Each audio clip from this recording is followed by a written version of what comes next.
সুপ্রিয় দর্শক, স্বাগত আপনাদের সবাইকে আমাদের প্রতি রাতের নিয়মিত টকশো এই সময়ে। আমি জহিরুল আলম আপনাদের সঙ্গে আছি। প্রিয় দর্শক, আজ কথা বলবো সমসাময়িক কয়েকটি বিষয়। বাংলাদেশ জঙ্গিবাদের বিরুদ্ধে তার লড়াই অব্যাহত রেখেছে এবং জিরো টলারেন্স নিয়ে জঙ্গিবাদের বিরুদ্ধে অভিযান চলছে। আজ একটি অনুষ্ঠানে বঙ্গবন্ধুর অসমাপ্ত আত্মজীবনীর পরের ধাপ, পরের খণ্ড, বঙ্গবন্ধুর কারাগারের রোজনামচা যে বইটির শিরোনাম দেওয়া হয়েছে তার প্রকাশনা অনুষ্ঠান হয়েছে। সেখানে প্রধানমন্ত্রী সেই প্রকাশনা অনুষ্ঠানে বক্তব্য রেখেছেন, তার অনেক স্মৃতি কথা বলেছেন। 332 পৃষ্ঠার এই বইটিতে বঙ্গবন্ধুর 1966 সাল থেকে 1968 সাল পর্যন্ত তার বিভিন্ন কারা স্মৃতিগুলো বিশেষভাবে স্থান পেয়েছে। সে বিষয়টি নিয়েও আলাপ করব। প্রধানমন্ত্রী ভারত সফরে যাচ্ছেন, ভারত সফর নিয়ে নানা আলোচনা রয়েছে, সে বিষয়টি নিয়ে আমরা আলাপ করব। এছাড়া আমাদের বাংলাদেশ ক্রিকেট দল টেস্ট ক্রিকেটে ঐতিহাসিক জয়ের পরে ওয়ানডেতেও তারা ভালো পারফরমেন্সের ধারাবাহিকতা অব্যাহত রেখেছে, আলাপ করব সে নিয়েও। শুরুতে পরিচিত হব দুই অতিথির সঙ্গে। পরিচয় করে দিচ্ছি সিনিয়র সাংবাদিক জনাব কাজী সিরাজের সঙ্গে। স্বাগত আপনাকে। রয়েছেন সুভাষ সিংহ রায়, রাজনৈতিক বিশ্লেষক। স্বাগত আপনাকেও। জি, শুরু করছি কাজী সিরাজ আপনার কাছ থেকে। আমরা হলি বেকারির পরে মাস ছয়েক একেবারেই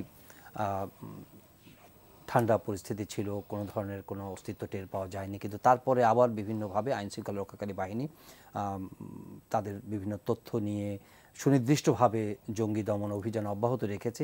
সাম্প্রতিক বেশ কয়েকদিনে অনেকগুলো অভিযান তারা অব্যাহত রেখেছে। বিশেষ করে সিলেটের এই ঘটনাটি খুবই সাড়া জাগানো এবং এটি বোঝা যাচ্ছে যে জঙ্গিরা তাদের সাংগঠনিক যে কাঠামো সেটা এখনও অব্যাহত রেখেছে এবং তাদের কার্যক্রম অব্যাহত রেখেছে। আমাদের আইনশৃঙ্খলা রক্ষাকারী ও ভিজিলেন্ট রয়েছে। এই জঙ্গিবাদের বিরুদ্ধে আমাদের যে লড়াই, এটা আমাদের কনভিকশনকে প্রমাণ করছে, আমাদের রেজলিউশনকে প্রমাণ করছে। কিন্তু অ্যাট দ্য সেম টাইম আমরা এখনও জঙ্গিবাদের মুখে কতটা ভালনারেবল হয়ে আছি, আপনার কি দৃষ্টি? ধন্যবাদ আপনাকে। আসলে তো আমাদের জঙ্গিবাদের মুখে আমরা সুখকর অবস্থানে তো নেই, আমরা একটা বিপজ্জনক অবস্থানে আছি। এবং এটা শুধু তো আমাদের জন্য নয়, এটা একটা বৈশ্বিক বিষয়ে দাঁড়িয়ে গেছে। তো আমাদের এখানে জঙ্গিবাদ সম্পর্কে যে ধারণাগুলো বিভিন্ন সময় দেওয়া হয়েছে, যে এটাকে তুচ্ছ তাচ্ছিল্য করা, এটা কখনো বলা হয়েছে বিচ্ছিন্ন ঘটনা, কখনো বলা হয়েছে দমন হয়ে গেছে, কখনো বলা হচ্ছে একদম নিয়ন্ত্রণে এসে গেছে। যেমন আপনি শুরুতে বললেন হোলি আর্টিজানের ঘটনার পরে অনেকদিন, হোলি আর্টিজানের পরে কিছু কিছু ঘটনা করে, হ্যাঁ এটা সত্যি কথা, ব্যাপক ভিত্তিক বড় আকারে কিছু হয়নি। কিন্তু আইনশৃঙ্খলা রক্ষাকারী বাহিনীর পক্ষ থেকে এমন একটি ধারণা আমাদেরকে দেওয়া হয়েছিল যে সব কিছু নিয়ন্ত্রণে আছে, ঠিকঠাক আছে, মানে ওরা আর মানে ফড়া তুলতে পারবে না, এরকম একটা ধারণা দেওয়া হয়েছিল। কিন্তু এখন যেটা প্রমাণ হচ্ছে, মনে হচ্ছে যে তখন এই ধরনের ধারণা দেওয়াটা ভুল হয়েছে, ঠিক হয় নাই। যে জঙ্গিবাদ যে বিষয়, জঙ্গি তৎপরতার সঙ্গে যারা ইনভলভড হয়, ওরা তো এটা বলাই হচ্ছে আত্মঘাতী হামলা করে, তারা নিজের জীবন বিসর্জন দেওয়ার সিদ্ধান্ত নিয়ে, প্রতিজ্ঞা নিয়ে তারা এগুলো করে। তো এরকম জায়গায় যারা উদ্বুদ্ধ হয়, তারা দু চারটা অপারেশনে নিঃশেষ হয়ে যাবে, শেষ হয়ে যাবে। আমার মনে হয় এই ধরনের ধারণা দেওয়াটা ঠিক হয়নি সারা পৃথিবীতে। আর আমাদের এখানে যেটা মনে হচ্ছে যে এই জঙ্গি তৎপরতার সঙ্গে যারা জড়িত, এদেরকে আপনার আইএস বলবেন কিনা, আইএসের সাথে কী সম্পর্ক সেটা ভিন্ন বিতর্ক। আমাদের সরকারি তরফ থেকে যেটা বলা হচ্ছে যে বাংলাদেশে আইএসের কোনো অস্তিত্ব, হ্যাঁ সত্যি কথা, আইএসের সাংগঠনিক কোনো কাঠামো এখানে নেই। আইএসের তো খালি ওখানে যে দুটো দেশ, ওই দুটো রাষ্ট্র ছাড়া কোথাও এরকম সাংগঠনিক অস্তিত্ব কোথাও নাই, কিন্তু যোগাযোগ তাদের থাকে আছে। আমাদের এখানে আমরা এখানকার জঙ্গি তৎপরতা সম্পর্কে যেসব তথ্যগুলো, যে হোলি আর্টিজান, আমরা ওদের যে ওয়েবসাইট তার মাধ্যমেই তো আমরা জানলাম, যোগাযোগ নেই তা না, তবে এখানে সাংগঠনিকভাবে তাদের অস্তিত্ব হয়তো নেই, তবে তাদের সঙ্গে সংযোগ রক্ষাকারী জঙ্গি তৎপরতায় লিপ্ত ব্যক্তিরা এখানে আছে। তো এটা আমাদের রাষ্ট্রের জন্য বিপজ্জনক এবং এটাকে মোকাবিলা করার কথাবার্তা শুধু আইনশৃঙ্খলা রক্ষাকারী বাহিনীকে দোষ দিয়েও লাভ, তার চেষ্টা করছে, আন্তরিকভাবে চেষ্টা করছে এবং কিছু কিছু ঘটনায় এটা প্রমাণ করছে তারা দক্ষতা অর্জন করেছে এবং পৃথিবীর বিভিন্ন জায়গায় এই জাতীয় ঘটনায় ওখানকার আইনশৃঙ্খলা রক্ষাকারী বাহিনীর চাইতেও আমাদের এখানে এরা বেশি তৎপরতা দেখিয়েছে, সাফল্য দেখিয়েছে, এগুলো সব ঠিক আছে। কিন্তু এই যে গুপ্ত জঙ্গি তৎপরতা, জঙ্গি হামলা, এগুলো মোকাবিলা করা, দু চারটা ঘটনা মোকাবিলা করলেই সব এটা হয় না, এটা বাড়ছে। আমার মনে হয় বাংলাদেশে এই তৎপরতা বাড়ছে, এই শক্তিটা কমছে না, ক্ষয় হচ্ছে না, আমার মনে হয় বাড়ছে।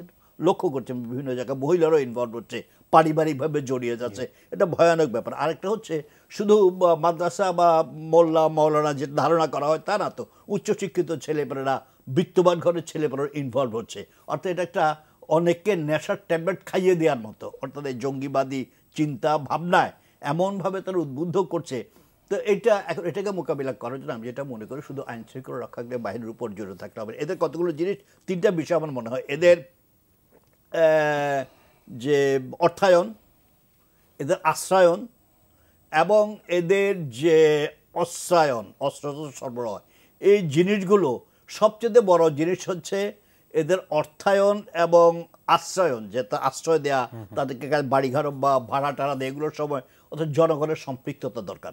জনগণের সম্পৃক্ততা ছাড়া জনগণ থেকে ওদেরকে যদি বিচ্ছিন্ন করা না যায়, ওরা যদি এই আইনশৃঙ্খলা রক্ষাকারী বাহিনীরা যদি পাবলিককে তারা ভয় না পায় যে সর্বনাশ, পাবলিক জেনে গেছে, পাবলিক জেনে যাবে, পাবলিক আমাদের আশ্রয় দিচ্ছে না, জায়গা দিচ্ছে না, ওই পরিস্থিতি না নেওয়া পর্যন্ত এটাকে একেবারে আমরা সেফ নিজেদেরকে মনে করার কোনো সুযোগ নেই। এটার জন্য দরকার হচ্ছে আমার মনে হয় জনগণের উপর নিয়ন্ত্রণ হচ্ছে আমাদের প্রধান দুটি রাজনৈতিক দলের রাজনৈতিক ঐক্যের মধ্য দিয়ে জনগণের মধ্য ঐক্য করতে, নাইলে এক পক্ষ বলে আরেক পক্ষ শোনে না, সবাই মিলে এটা বলতে হবে। বাংলাদেশের জনগণ তো জঙ্গিবাদের প্রতি কখনোই প্রশ্রয়মূলক নন, এবং এটা তারা প্রমাণ করেছেন, বিভিন্নভাবে প্রমাণ করেছেন। যেটা রাজনৈতিক ঐক্যের কথা বলছেন কিংবা আইএসের প্রসঙ্গটি উনি তুলেছেন যে আছে নেই, এই বিতর্কের মধ্যে আমরা আছি, কিন্তু আমরা এটা সুনির্দিষ্টভাবে দেখছি যে আমাদের আইনশৃঙ্খলা রক্ষাকারী বাহিনী খুবই মার্সিলেসলি ভিজিলেন্ট, তারা ক্রমাগতভাবে অভিযান চালিয়ে যাচ্ছেন। এবং সর্বশেষ সিলেটের ঘটনা আমরা দেখেছি, আমাদের বাংলাদেশ সেনাবাহিনী এবং অন্যান্য যারা ল এনফোর্সমেন্ট এজেন্সি ছিলেন, তারা সবাই খুবই সমন্বিতভাবে এটিকে দমন করেছেন, এই ঘটনাটিকে সফল সমাপ্তি করেছেন। কিন্তু আমাদের থ্রেট, আমাদের ঝুঁকি তো শেষ হয়ে যাচ্ছে না এই ঘটনা, এই সফল অভিযানের মধ্য দিয়ে। সাম্প্রতিককালে দুটি ঘটনা, চট্টগ্রামের ঘটনাটি আর সিলেটের ঘটনাটি, এটা প্রমাণ করেছে যে আমরা যে একটা স্বস্তিতে ছিলাম 1 জুলাইয়ের ঘটনার পর, দুর্ঘটনার পর, আমরা যে নিয়ন্ত্রণ করার মধ্য দিয়ে আমরা মনে করেছিলাম যে আমরা বেশ কিছুটা অগ্রগতি হয়েছে এবং আমরা মনে হয় আর এই উৎপাত দেখতে পাবো না। কিন্তু এটি অন্য আকারে, বেশ অন্য মাত্রায় কিন্তু হাজির হয়েছে এবং এর মধ্যে দিয়ে আত্মঘাতীর যে ব্যাপারটি এসেছে, এটা কিন্তু আরও বেশি ভয়ঙ্কর। এই উৎপাতটি আশকোনা থেকে শুরু হয়েছে এবং এ ব্যাপারে মনে হয় মাননীয় প্রধানমন্ত্রী শেখ হাসিনা খুব বিচক্ষণ একটি মন্তব্য করেছেন এবং তার বক্তৃতায় উল্লেখ করেছেন যে যারা জঙ্গিবাদে চলে গিয়েছে ভুলে এবং কিংবা বিভ্রান্ত হয়ে স্বাধীনতা দিবসের বক্তৃতায় কিংবা যে জালে জড়িয়ে পড়েছে, তারা যদি ফিরে আসতে চায় তাদেরকে সেই সুযোগটি দেওয়া হবে। আমার ধারণা এটা খুব গুরুত্বপূর্ণ একটি বক্তৃতা তিনি দিয়েছেন এবং সেটা এই আমাদের এই সমাজ দেহের ভিতরে এই কালো মাকড়সার জালটা কিন্তু ছড়ানো হয়েছে। এটা দেশীয় কারণ আছে, আন্তর্জাতিক কারণ আছে, সারা পৃথিবীতে একটা জাতিগত ঐক্যের ঢেউ উঠেছে এবং বঙ্গবন্ধুর এই যে বইয়ের কথা আপনি বললেন, কারাগারের রোজ নামচার বিষয়ে তিনি আন্তর্জাতিক অনেক বিষয় নিয়ে উল্লেখ করেছেন। সেখানেও তিনি বলেছেন আমেরিকা সারা পৃথিবীতে তাদের যে প্রভুত্ব বজায় রাখার জন্য যে ষড়যন্ত্র করে সেটাও তিনি উল্লেখ করেছেন।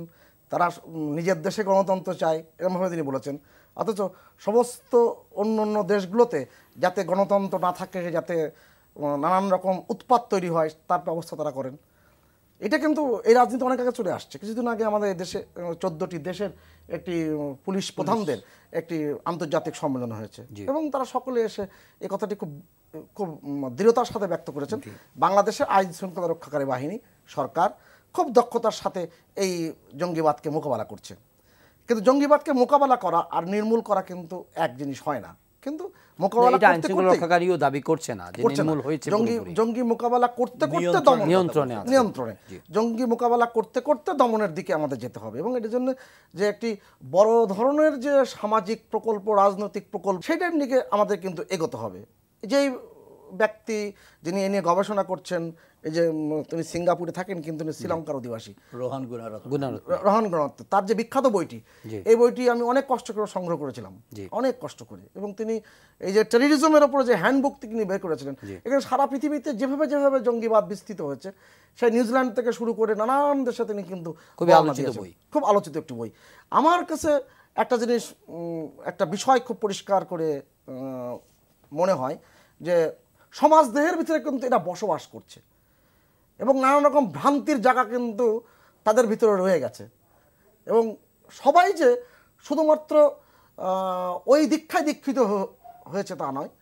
আপনি যে কথাটা আমরা প্রায় বলি যে আইএস আছে কি নেই, আইএস যে আছে কি নেই এই প্রমাণের চেয়ে বেশি প্রয়োজন আইএস কিংবা লাদেন গোষ্ঠী যেটাই বলি না কেন, তাদের সমর্থিত মানুষ কিন্তু কিছু এই সমাজে রয়ে গেছে, কারণে আছে অকারণে আছে।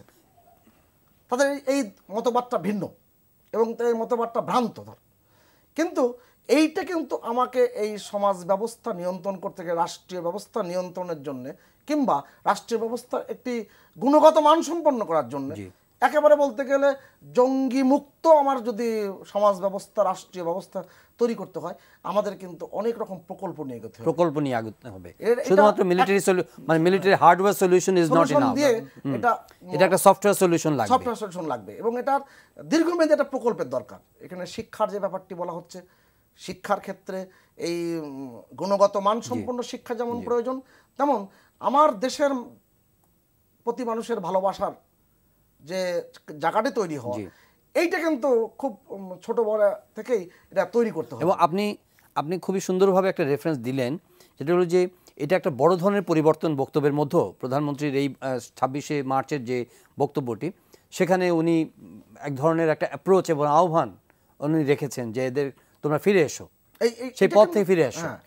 এর আগে কঠিন ভাষায় বলা হয়েছে, এটার একটা রেজাল্টও আছে। এর আগে প্রধানমন্ত্রী আমাদের এখানে যাদেরকে আমরা দুষ্কৃতকারী বলতাম, এই যে গোপন সংগঠনের যে সমস্ত সশস্ত্র হামলা টামলা বিভিন্ন, বিশেষ করে যশোরকুলে এই সমস্ত, সেখানে একটা কল দিয়েছিলেন, ফিরে আসো, তোমাদের রিহেবিলিটেট করা হবে। এবং আমরা লক্ষ্য করেছি যে প্রচুর ফিরে এসছে, রিহেবিলিটেট করছে, খবর নেওয়ার দরকারও না খবর নেওয়ার, কিন্তু ফিরে এসছে এবং কমে গেছে, কিন্তু কমে গেছে। এবং আপনি লক্ষ্য করেছিলেন যে 96 থেকে 2001-এর এই সরকার, যেটা আওয়ামী লীগের সরকার ছিল এবং আজকের প্রধানমন্ত্রী শেখ হাসিনা প্রধানমন্ত্রী ছিলেন, মোহাম্মদ নাসিম তখন স্বরাষ্ট্রমন্ত্রী ছিলেন, তিনি একটা কিন্তু উদ্যোগ নিয়েছিলেন, যদিও এটার সাথে ওই রকম মিল না, কিন্তু ওই রাতের বাহিনী যেটাকে আমরা বলি, এবং যেটা ওই অঞ্চলে বেশ দক্ষিণ অঞ্চলের দিকে খুবই ভয়ঙ্কর আকার ধারণ করেছিল, এটা কিন্তু তাদেরকে ওই পুনর্বাসন প্রক্রিয়ার মধ্যে নেওয়ার কারণে অনেক রকম উন্নতি ঘটেছিল। অতএব সমাজে কিন্তু উন্নতির জায়গাটা আছে।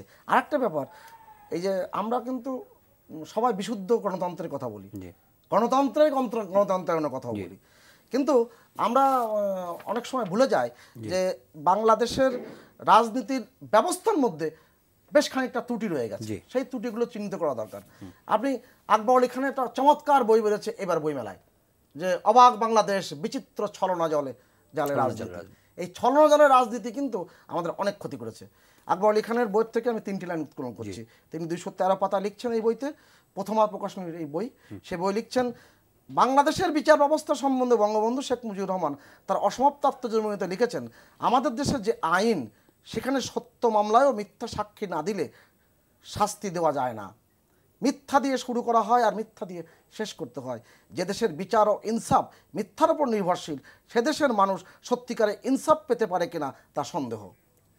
এই যে ইনসাফের যে রাজনীতির কথা বঙ্গবন্ধু, সেই ওই লেখাটা কিন্তু তার 54 সালের কথা। অসমাপ্ত 54 সালের কথা। আপনি আমরা যেহেতু প্রসঙ্গটা এলোই, বঙ্গবন্ধুর প্রসঙ্গটি, ওনার কারাগারের রোজনামচা বেরিয়েছে, তার আত্মজীবনীমূলক গ্রন্থের 2য় খণ্ড, এটি প্রকাশনা অনুষ্ঠান হলো, প্রধানমন্ত্রী নিজেও ছিলেন এবং এর আগেও বলেছেন, এখনও বলছেন যে এর বঙ্গবন্ধু 1969 সালের ডিসেম্বরে যখন কারাগার থেকে মুক্তি পান, ওই সময় তার আত্মজীবনী যে ডায়েরিগুলো ছিল, সেই ডায়েরিগুলো প্রায় 6টা ডায়েরি ওরা বাজেয়াপ্ত করে, মানে জব্দ করে ফেলে। তার মধ্যে 4টা পরবর্তীতে ফেরত দিয়েছিল। 2টো ডায়েরি উনি যখন ক্ষমতায় আসেন প্রথমবার, বা 2009 সম্ভবত, তখন দ্বিতীয়বারে ওনার 2009 সর্বশেষ ডায়েরিটা পান 2014 সালে 2014 সালে সর্বশেষ, তবে 2009 স্পেশাল ব্রাঞ্চের চেষ্টায় মানে সহযোগিতায় সেই দুটো ডায়েরি ওনারা উদ্ধার করেছেন। এবং এই বইটির প্রকাশনা অনুষ্ঠানে আমরা এই আলোচনাটা একটু যাব, প্রধানমন্ত্রী কি বলেছেন এই প্রকাশনা অনুষ্ঠানে একটু শুনে আসি। জি, সুভাষ সিংহ রায়, আপনি ছিলেন সেই অনুষ্ঠানে। প্রধানমন্ত্রী অনেক কথাই বলেছেন এবং এই কীভাবে সংগ্রহ করেছেন, এই ডায়েরিগুলো পেয়েছেন এবং উনি বঙ্গবন্ধু হত্যাকাণ্ডের পরে ফিরে আসার পরে বঙ্গবন্ধু 32 নম্বর থেকে কীভাবে উনি ঢুকেছেন এবং কি সংগ্রহ করেছেন, এগুলো সবই বলেছেন। তো এই আত্মজীবনীমূলক গ্রন্থের প্রথমটা আমরা পেয়েছি, দ্বিতীয়টা এখন পাওয়া গেল। এর মধ্য দিয়ে একটা বর্ণাঢ্য এবং একটা ইতিহাসের একটা মানে সত্যিকার ওনার নিজের লেখনীতে আমরা জিনিসগুলো জানছি এবং বলছেন যে কিছুই মানে বদল করা হয়নি, উনি যেভাবে লিখেছেন মোটামুটি সেগুলি রাখা হয়েছে, কারণ বঙ্গবন্ধুর লেখাতে এডিট করা বা ওখানে নিয়ে যাওয়া সেই দুঃসাহস বা ধৃষ্টতার কারণেই। আপনি নিশ্চয় লক্ষ্য করেছেন বইটি পাতা উল্টিয়ে ডায়েরির ভিতরে যে তার নিজের হাতের লেখা যে পাতাগুলো, সব পাতাগুলো কিন্তু এখানে উল্লেখ করে দেওয়া আছে, উল্লেখ করা আছে এবং হাত লেখা সহ। আমি এই বইটা বেশ কয়েকবার পড়েছি, আমার বেশ আগ্রহ নিয়ে পড়েছি। এবং বঙ্গবন্ধু শেখ মুজিব কত বড় একজন নেতা ছিলেন, আমি ছোট্ট 1.5 মিনিট সময় নেব আপনাকে। তিনি 1973 সালে রাহাত খান, তিনি এখনো বেঁচে আছেন, আমাদের বড় সাংবাদিক এবং স্যারের সাথে তো গভীর সম্পর্ক নিশ্চয়ই, এবং মোয়াজিল্লুর রহমান তখন সংস্কৃতি বিভাগের সচিব, আর তৎকালীন বাংলা একাডেমির মহাপরিচালক ডক্টর মাজহারুল ইসলাম, আর এখনকার যিনি মহাপরিচালক অধ্যাপক শামসুজ্জামান খান, এই 4 জন বঙ্গবন্ধুর কাছে গিয়েছিলেন। অনেক বড় আলাপ হয়েছে। সেই আলাপের একটা প্রসঙ্গ আমি উল্লেখ করছি। বঙ্গবন্ধু বলছেন 25শে মার্চ 1971 সালে আমি গ্রেপ্তার হওয়ার আগে স্বাধীনতার ঘোষণা দিই। পুলিশ হেডকোয়ার্টার্সের মাধ্যমে ওয়্যারলেসের সেই ঘোষণা সব জেলা সদরে পাঠানো হয়। আমি বিভিন্ন চ্যানেলে ভারতের সঙ্গে যোগাযোগ করে দিই, তা না করলে তোমরা এত সহজে অস্ত্র আর সাহায্য সহযোগিতা পেতে না। আমার প্রশ্ন করলাম, কিন্তু আপনি কেন ওদের হাতে ধরা দিলেন? তিনি বললেন, এ ব্যাপারে আমার বেশ কয়েকটি চিন্তা কাজ করেছে।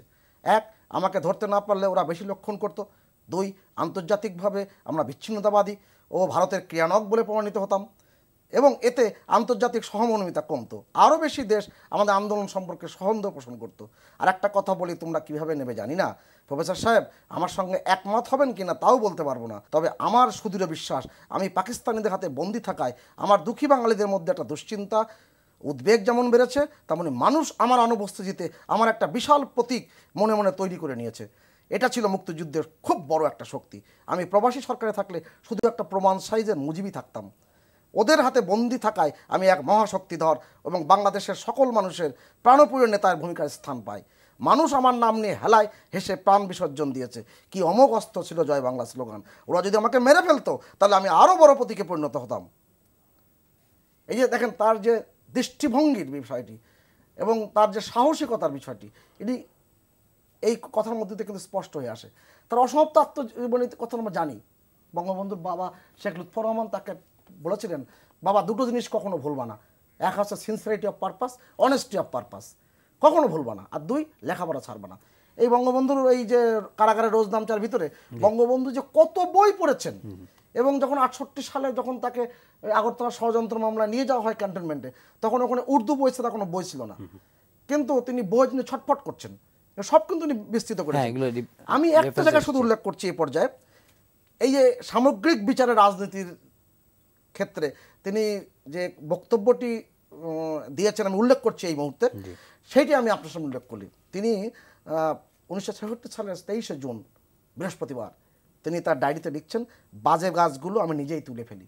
তিনি আপনি জানেন যে তিনি বাগান করতেন এবং তিনি পাখি পালন করতেন, নানান রকম কর্মকাণ্ডে এবং বই পড়তেন, চিন্তাভাবনা করতেন। বাজে গাছগুলো আমি নিজেই তুলে ফেলি, আগাছাগুলিকে আমার বড় ভয়, এগুলো না তুললে আসল গাছগুলি ধ্বংস হয়ে যায়। যেমন আমাদের দেশের পরগাছা রাজনীতিবিদ যারা সত্যিকারের দেশপ্রেমিক তাদের ধ্বংস করে এবং করতে চেষ্টা করে, তাই পরগাছাকে আমার বড় ভয়। আমি লেগেই থাকি, কুলাতে না পারলে আরও কয়েকজনকে ডেকে আনি। ওকে, এই যে কুলাতে না পারলে কয়েকজনকে ডেকে আনি, এটা কিন্তু বড় একটা নির্দেশ। আমরা একা সব পারবো না। কাজী সিরাজ, অসমাপ্ত আত্মজীবনীর পরে কারাগারে রোজনামচা, এবং আমরা শুনছি যে আরও 2টো খণ্ড প্রস্তুতির পথে আছে। একটির বিষয়বস্তু হচ্ছে তার বঙ্গবন্ধু চীন সফর, আরেকটি সম্ভবত আগরতলা ষড়যন্ত্র মামলা, এই 4র্থ খণ্ড যেটি হবে আসছে। তো এই যে ইতিহাসের ওনার যে বর্ণাঢ্য জীবন, রাজনৈতিক জীবনের কথাগুলো উনি নিজের উল্লেখে একটি বিষয় যিনি রেফারেন্স হিসেবে রাহাত খানের বই থেকে রেফারেন্স হিসেবে দিলেন, ওনার যে দেখার ভঙ্গি, শামসুজ্জামান খান, ওনার যে দেখার ভঙ্গি, ওনার যে দেশ ভাবনা, ওনার যে সংগ্রামের ইতিহাস, সেগুলো সবকিছু এখানে বিধৃত হয়েছে। আপনি কিভাবে এই কারাগারের রোজনামচাকে দেখছেন? ধরুন কারাগারের রোজনামচাটা একটা বই, জি, এর আগেও আরেকটা বেরিয়েছে। তো আমার তো যেটা মনে হয়, বঙ্গবন্ধু নিজেই তো একটা বই। বঙ্গবন্ধুকে জানার জন্য আমার দেশ, আমাদের জাতি, আমাদের লড়াই, আমাদের জাতীয়তাবাদী জাগরণের যে ইতিহাস, এগুলো বঙ্গবন্ধুর জীবনের সঙ্গে এমনভাবে এত ওতপ্রোতভাবে জড়িত। এই বঙ্গবন্ধুর সেই ঘটনাগুলো, সেই ভূমিকাগুলো যদি আমরা দেখি, পড়ি, পাঠ করি, অর্থাৎ বঙ্গবন্ধুকে যদি পাঠ করি, তাহলে উনি এখন যেগুলো লিখছেন এগুলো সবই স্পষ্ট হয়ে যায়। তা এখন তখনকার ঘটনাগুলো এগুলো জানা দরকার আমাদের। অনেকে ভুল ভ্রান্তি আছে, অনেকের অনেক ভ্রান্তি আছে, বিভ্রান্তি আছে বঙ্গবন্ধু সম্পর্কে, 71-এ তার ভূমিকার সম্পর্কে। যেমন উনি 71 সালে বাংলাদেশের স্বাধীনতা ঘোষণা সম্পর্কে, এটা তো বিতর্কিত বিষয় আমাদের দেশে এখনো, যে বঙ্গবন্ধুর রিটেন কোনো কিছু নেই, বঙ্গবন্ধুর সকট ঘোষণা নাই। তো এরপরও এটা নিয়ে বঙ্গবন্ধুর এই বইগুলোতে, এই লেখাগুলোতে আস্তে আস্তে ক্লিয়ার হচ্ছে।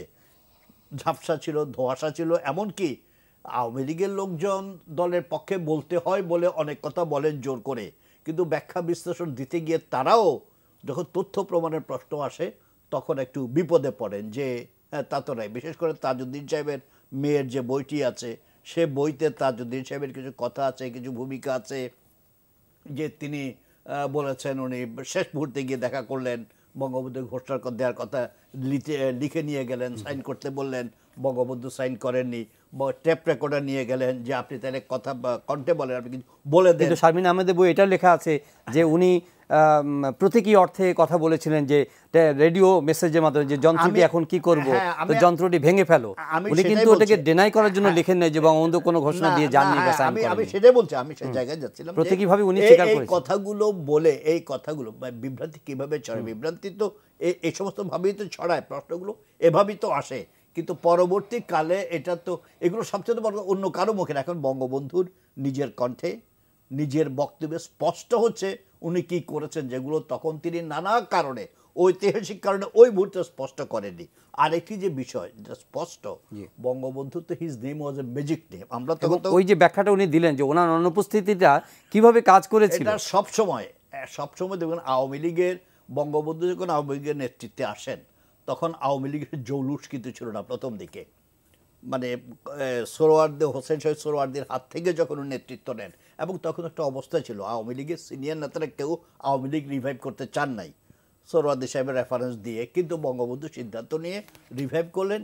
কিন্তু বঙ্গবন্ধু তার কাজের মধ্য দিয়ে, বিভিন্ন ঘটনার মধ্য দিয়ে আস্তে আস্তে তার যেভাবে উত্থান সংগ্রাম, আওয়ামী লীগকেও একটি বিশাল মহিরূপে পরিণত করতে পেরেছিলেন। তো এখন এই ঘটনাগুলোকে অনেকভাবে দেখেন, অনেকে অনেকভাবে বিশ্লেষণ করেন। তো সেই বিশ্লেষণ বঙ্গবন্ধু নিজের বিশ্লেষণ, যেটা আমরা জানতাম না, অনেকে জানেন। এই গ্রন্থগুলো প্রকাশিত না হলে, এই বইগুলো যে প্রধানমন্ত্রী একটি কথা বলেছেন যে অনেকের অবস্থান, রাজনৈতিক চিন্তা চেতনার অবস্থান অনেক পরিবর্তন হয়েছে আজকের দিনে। তো সেদিন বঙ্গবন্ধু তাদের সম্পর্কে কি লিখেছিলেন, তাদেরকে ওনারা কোনো কিছু অপরিবর্তনীয়ভাবে এই বিষয়গুলো এখন এই বইয়ে প্রকাশিত হয়েছে, তারা দেখে হয়তো অনেকে লজ্জা পাবেন যে তখনকার বঙ্গবন্ধু তাদের সম্পর্কে কি লিখেছিলেন, আজকে তাদের অবস্থান কি। আর বইগুলোতে আরেকটা জিনিস হচ্ছে, অনেক সময় অনেকে তো গল্প লেখে, ইতিহাস তো গল্প না, ইতিহাস তো ইতিহাস লিখে দিল। কিন্তু এখানে এমন না যে কেউ গল্প লিখেছেন, কেউ লিখে বঙ্গবন্ধুর নামে একেবারে বঙ্গ হস্তাক্ষর সহ এখানে ছাপানো। কিন্তু ইম্পর্টেন্ট যে জিনিসগুলো, যে মৌলিক বিষয়গুলো বইতে আছে, গ্রন্থে আছে, এই গ্রন্থে বঙ্গবন্ধু হস্তাক্ষর সহ উনি কি লিখেছেন সেটাই আছে। এটা প্রামাণ্য দলিল, এটাকে বলার কোনো সুযোগ নেই যে এই কথাগুলো তো বঙ্গবন্ধু বলে নাই, এটা শেখ হাসিনা বা অন্য কেউ হয় নিজে বলেছেন বা কাউকে লিখে নিয়েছেন। এটা উনি বলছেন যে এটার মাধ্যমে অনেক কনফিউশন, অনেক প্রশ্ন, সেগুলো মীমাংসা হয়ে যাবে। এই বই দুটি যেটা বলছেন অসমাপ্ত আত্মজীবনী, যেটা ডায়েরির ওই অংশটুকু, আর পরবর্তীতে কারাগারের রোজনামচা, এই ডায়েরি উদ্ধারও কিন্তু একটা খুব সংগ্রামের মধ্যে দিয়ে হয়েছে এবং সবচাইতে বড় গুরুত্বপূর্ণ ভূমিকা রেখেছেন এই ডায়েরি লিখবার ক্ষেত্রে তার মহিষী সহধর্মিনী বেগম ফজিলাতুন্নেসা মুজিব। এবং এই ফজিলাতুন্নেসা মুজিব তাকে লিখতে প্রথমে তো আমরা জানি অসমাপ্ত আত্মজীবনীতে যে তাকে খাতা কিনে দিয়ে বলেছেন, প্রতি দেখা করতে গেলে বলতেন যা পারবা লিখবা, লিখতে থাকো। বঙ্গবন্ধু প্রথম দিকে বলেছেন আমি এমন কি, আমি আর কি লিখবো, উনি এমভাবে বলেছিলেন, কিন্তু লিখতেন উনি স্ত্রীর কথায় তিনি লিখতেন এবং নিজের চেতনা থেকে লিখতেন। এবং দুটো বিষয় কিন্তু একই বিষয় দুই বইতেই কিন্তু এসেছে, আমি খুব সচেতনভাবে লক্ষ্য করেছি। যেমন অসমাপ্ত আত্মজীবনীতে লিখেছিলেন যে পরশ্রী কাতরতা পৃথিবীর দুনিয়ার কোনো ভাষায় খুঁজে পাওয়া যায় না একমাত্র বাংলা ভাষা ছাড়া, শব্দটি। এবং এটা আমাদের চরিত্রের সাথে ওতপ্রোতভাবে মিশে গেছে। ইস্ট ইন্ডিয়া কোম্পানি ও ব্রিটিশ সরকার যেভাবে বাংলাকে শোষণ করেছিল তার চেয়ে উল্লঙ্ঘ হয় পশ্চিম পাকিস্তান কলোনিয়াল শাসকরা পূর্ব বাংলাকে শোষণ করছে। এই যে ব্যাপারগুলো, এটা কিন্তু তিনি অসমাপ্ত আত্মজীবনী মানে 54 সালেও লিখছেন, 66 থেকে 68 সময়কালীন এটা লিখেছেন হচ্ছে তারিখটা হচ্ছে 1966 14 জুন মঙ্গলবার। তার মানে কি তার ভিতরে কিন্তু এই যে পরশ্রী কাতরতা উনি দেখেছেন চোখের সামনে এবং তিনি মরণের উপলব্ধি করেছেন। এবং শাহ মুয়াজ্জেম সম্বন্ধে তিনি যখন বর্ণনা করছেন তিনি তার প্রতি তার মমত্ববোধ এবং এমনকি তার খুনি যিনি খন্দকার মুস্তাক তার সম্বন্ধে তিনি ওখানে যা লিখেছেন এটা কিন্তু পরিবর্তন করা হয়নি। তাকে সিলেটের কারাগারে নিয়ে যাওয়া হয়েছিল, সেখানে তার শরীর খারাপ হয়ে গিয়েছে, অনেকগুলো তার সহকর্মীদের প্রতি তার মমত্ববোধ কিন্তু উঠে এসেছে। শুধু তার আমি একটু যোগ করি, শুধু বঙ্গবন্ধুর কারা জীবনের যেটা আমরা শুনেছি অন্যদের সঙ্গেও, খালি আওয়ামী লীগ করার লোকজন নয়, আওয়ামী লীগ করতেন না, অন্য রাজনীতি করতেন, বাম প্রগতিশীল ধারার রাজনীতি করতেন, কমিউনিস্ট পার্টি করতেন, তারাও যখন কারাগারে গেছেন তাদের প্রতি বঙ্গবন্ধু একই মনোভাব পোষণ করতেন এবং কারাবন্দী হিসাবে অত সহমর্মিতা দেখানো, যে ওরা খাবার নিয়ে গেলে সব বঙ্গবন্ধুর যে সুবিধা, যে এত সুবানুধ্যায়ী ছিল তার কাছে যে খাবার দাবার যেত সবাই যেত না, সবাইকে ভাগ করে খাওয়া, সবাইকে নিয়ে খাওয়া, ওই অমুক দাদাকে ডাকো, ওই কমরেডে ডাকো, বঙ্গবন্ধু হিউমারও করতে পারতেন, যেটা ওনাদের কাছে শুনেছি। ফলে সবার প্রতি সমান যে দেখায়, দলের বাইরের লোকজন যারা লড়াইতে আছে গণতন্ত্রের সঙ্গে। কামাল লোহানী সাহেব এসেছিলেন কয়েকদিন আগে, উনি বলছেন যে 62-তে 26 নম্বর সেলে ওনারা ছিলেন, তো বঙ্গবন্ধু ওনাকে বলতেন যে লিডার বলে ডাকতেন আর কি, কামাল লোহানী বলতেন যে লিডার, তো উনি মজা করে বলতেন যে তুই লিডার বলবি না, আমাকে লিডার বলবি না, আমি তো জানি তোর লিডার আমি না, তুই তো কমিউনিস্ট, মানে এই যে ফান। বঙ্গবন্ধুর এই লেখার যে গতিময়তা, সময়কে ধারণ করা, ভবিষ্যতের দিক নির্দেশনা দেওয়া, তার নিজের অনুশোচনা ব্যক্ত করেছেন, আবার তিনি ঘটনাগুলো তুলে ধরেছেন। আপনি চিন্তা করলে অবাক হয়ে যাবেন, তিনি তার আশেপাশের জেল কর্মীদের প্রতি তার মমত্ববোধ যা দেখছেন। 7ই জুন যখন এই 6 দফা নিয়ে যখন ধর্মঘট পালিত হচ্ছে, হরতাল পালিত হচ্ছে সর্বাত্মক, যারা কারাগারে আসছেন তাদের প্রতি তার যে মমত্ববোধ এবং ছটফটানি, এটা কিন্তু অনেক দেখবার বিষয়। এবং আজকের দিনে কিন্তু রাজনীতিতে এই ব্যাপারটি খুবই গুরুত্বপূর্ণ। এবং আপনি দেখেন আমরা বাদশা গুন্ডার কথা জেনেছি অসমাপ্ত আত্মজীবনীতে, বঙ্গবন্ধুর আরমানি টোলার জনসভা ভেঙে দেওয়ার জন্য বাদশা গুন্ডাকে মুসলিম লীগের নেতারা টাকা দিয়েছিল। বাদশা গুন্ডা বঙ্গবন্ধুর ভাষণ শুনে, তার বক্তৃতা শুনে, তার ব্যবহার, বক্তৃতার মাঝখানে জনসভার মধ্যে উঠে দাঁড়ালো। বাদশা গুন্ডা দাঁড়িয়ে বললো, বঙ্গবন্ধু বর্ণনায় বলছেন যে বাদশাহ যদি উঠে দাঁড়িয়ে বলে যাবে কথা বলবো, ওরে ঠেকাই কে, মানে বঙ্গবন্ধু কি চমৎকার করে বর্ণনাগুলো করছেন। তা তিনি উঠে বললেন, যেই দলের নেতা শেখ মুজিব এরকম একটি ভালো মানুষ, তার জনসভা আমি পণ্ড করতে পারি না, এই মুসলিম লীগের লোকজন আমাকে এত টাকা দিয়েছে। তখন 2 টাকার নোট অনেকগুলো টাকা, এরকম টাকা তিনি ছুঁড়ে ফেললেন, এই আমি টাকা ছুঁড়ে ফেললাম। এই যে মানুষকে জয় করার যে বিষয়টি, এইটা কিন্তু তার কাছ থেকে শিখবার আছে। এই বাদশা গুন্ডাকে যেমন তিনি সুপথে এনেছিলেন, এরকম বহু মানুষকে, এই কারাগারে রোজ নামচার ভিতরে আছে, উনি বহু মানুষকে কিন্তু সে জায়গায় আছেন। তিনি যে পকেট মার, সে পকেট মারের সাথে তিনি কথা বলছেন, তিনি কেন পকেট মেরেছেন, এবং যারা বিভ্রান্ত হয়েছে, যারা ভুল পথে গিয়েছেন, তাদের সকলে কিন্তু তিনি অনুশোচনার জায়গায় এনেছেন। এটা খুবই গুরুত্বপূর্ণ। আমি মনে করি যারা দর্শক অনুষ্ঠানটি দেখছেন, আপনারা এই বইটি আপনারা নির্মোহ দৃষ্টিতে পড়বেন, কোনো কিছু মানে মাথায় রেখে পড়বেন। খুবই আশার কথা যে এরকম ধারাবাহিকভাবে বইগুলো আসছে, সামনেতে চীনের সফরের উপরে এবং আগরতলা ষড়যন্ত্র মামলার উপরেও চতুর্থ খণ্ড আসবে। কিন্তু আরেকটা জিনিস উল্লেখ করেছেন, আমি একটু লোভ সামলাতে পারছি না, যে তিনি এক জায়গায় লিখছেন, এটাও 1966 সালে খুব সম্ভবত, না 1967 সালের 23শে মার্চ, আমি সময়গুলো উল্লেখ করছি দর্শক যেহেতু এটা শুনলে ভালো লাগবে। এক জায়গায় লিখছেন, পূর্ব বাংলার মাটিতে বিশ্বাসঘাতক অনেক পয়দা হয়েছে, আরও হবে, এদের সংখ্যা কম না, খুব স্পষ্ট করে বলছেন। কিন্তু বিশ্বাসঘাতকদের স্থান কোথায় এরা দেখেও দেখে না। বিশেষ করে একদল বুদ্ধিজীবী যেভাবে পূর্ব বাংলার সাথে বেইমানি করছে তাদেরকে আশ্চর্য হতে হয়। সামান্য পদের এবং অর্থের লোভে পূর্ব বাংলাকে যেভাবে শোষণ করার সুযোগ করে দিচ্ছে, দুনিয়ার অন্য কোথাও তা দেখা যায় না। মানে এই যে দুঃখের কথাগুলো তিনি বর্ণনা করছেন এবং তার আগে এবং পরে, মানে আমার ধারণা বঙ্গবন্ধু শেখ মুজিব যদি শুধু লিখতেন, উনি শ্রেষ্ঠ লেখক হতেন। শ্রেষ্ঠ লেখক। আমরা এই প্রসঙ্গে আর এগোতে পারছি না, আসলে আলাপ করবো ভেবেছিলাম যে সময় থাকলে আমরা আসন্ন ভারত সফর নিয়ে কথা বলবো। 1 মিনিটের মধ্যে যদি ভারত সফর সম্পর্কে আপনার আশাবাদ বা আপনার কি রিফ্লেকশন? ভারত সফর সম্পর্কে আমার ব্যক্তিগত ধারণা হচ্ছে, প্রধানমন্ত্রী ভারত সফরে যাওয়ার আগে যে কথাবার্তাগুলো বলেছেন 2-3 বার, যে ভারতের সঙ্গে বাংলাদেশের রাজনীতি ব্যাপার, ক্ষমতা আনা নেয়া, বিএনপির সঙ্গে সম্পর্ক ইত্যাদি ইত্যাদি, বিশেষ করে মেনশন করেছেন রর কথা ইত্যাদি ইত্যাদি। তা আমার মনে হয় রাষ্ট্রের কথা বলেছেন, রাষ্ট্র আমেরিকার কথা বলেছেন। তো ভারত সফর সঙ্গে আমাদের যে এক্সপেকটেশন জনগণের, যে আমাদের প্রধানমন্ত্রী ভারত গেলে আমাদের যত সমস্যা, ভারতের সঙ্গে যত সংকট সব সমাধান হয়ে যাবে। আমার মনে হয় প্রধানমন্ত্রী এই মেসেজটা দিলেন, এত বেশি আশা করাটা ঠিক হবে না, কারণ সম্পর্কটা পার্সোনাল কোনো বিষয় তো না। তো আমাদের যেমন আমাদের এখন ইমিডিয়েট আমাদের সামনে তিস্তা, এটা তো বটেই, তিস্তা উনি যাচ্ছেন দিল্লি, কথা হবে ভারতের প্রধানমন্ত্রী মোদির সঙ্গে। মোদি চাইলেই তিস্তা সমস্যা সমাধান করতে পারবেন, চুক্তি করতে পারবেন না, আমাদের প্রধানমন্ত্রী জানেন। আরও অন্যান্য যে সমস্যাগুলো বাংলাদেশের সঙ্গে আছে সবগুলোই, যেমন সামরিক প্রতিরক্ষার চুক্তি নিয়ে বেশি আলাপ আলোচনা হচ্ছে।